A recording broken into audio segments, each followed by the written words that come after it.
I'm Allendale's chief meteorologist Ryan Martin with a look at your midday weather update. No real significant changes to our thought process with regard to the weather as we go forward. Moisture that's been trying to pop up over parts of the eastern Corn Belt has been fairly minor so far. Extreme east, southeast Indiana near the Ohio River, then down near Kentucky, and then, of course, across parts of Ohio. We're seeing sunshine come through fairly quickly after the clouds that moved into the eastern part of the Corn Belt early today. Long and short of it is planters are rolling. They're going to be rolling hot and heavy. We still think that you've got a window all the way out through probably late Monday afternoon in the eastern part of the Corn Belt. Where things get a little bit tricky is in the center part of the Corn Belt. Let's just say Wisconsin down into northern parts of Illinois as we go through Sunday. There still are models that are trying to bring moisture in a little bit sooner across those areas. I think if moisture does develop, at least initially, it's not going to be excessively well organized. As a matter of fact, I would actually say it's probably going to be somewhat hit or miss, but as we talk about this with regard to planting, it still is a chance of some moisture trying to move in there. Models also are in big disagreement over how the system's set up as we go through next week. The GFS model seems to want to take a little bit more drier approach to start and then bring everything in one fell swoop with the big low coming out of the plains late in the week. The European model actually likes to set up a nice little corridor of moisture as we go into the early part of the week. I think the later runs of the GFS model here are probably going to come around and go more toward the European solution, so we will be watching for that.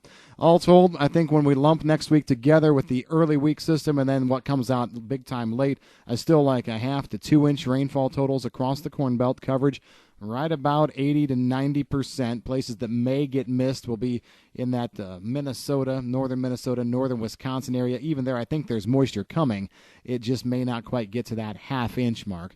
We'll have to see. Keeping an eye on temperatures. You know what? As the rains move through next week, I think that's going to keep a lid on temperatures a little bit. However, I am now more in a above normal temperature camp for the following week. As we go into the longer term, I think they're around day 10 now. So the end of next weekend into the following week, I think that's where we can really see temperatures start to go to the upside, especially over the far eastern part of the Corn Belt. I think the rains that come through the week next week are going to hold temperatures down a little bit. If we see higher temperatures and if we would happen to get any breaks of sunshine as the big low starts to come out of the central plains, let's say Wednesday into Thursday, that would give probably a better chance of strong thunderstorm action as we go through the week next week. Long-term system around for the 15th into the 16th, but we are looking at a somewhat more tranquil weather pattern as we go longer term. The GFS model likes that system around the 15th, 16th, but then it also tries to bring in a fairly significant high-pressure dome as we follow that up. There is some action back in the Pacific Northwest, but we're seeing signs that maybe that sneaks northward and gets up into the Canadian prairies. They've been a little bit dry up there, could use some moisture as we continue to steamroller on with spring planting of wheat and oats and things like that in the Canadian prairies. Moisture will be coming there.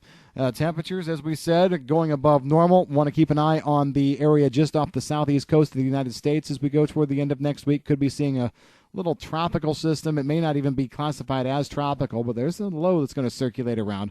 We'll see as it comes toward the Georgia and South Carolina coastline if it wants to throw any kind of moisture up that can be sucked up into a system for the Corn Belt. We'll see. It doesn't have a lot of rain on it right now, but this is also rather early for these events to get going at this time of year. That's what we've got in the forecast. Pretty short, pretty sweet, no major changes. If you've got any questions on the weather in the meantime, even if it's just something like, hey, how long am I going to be able to go?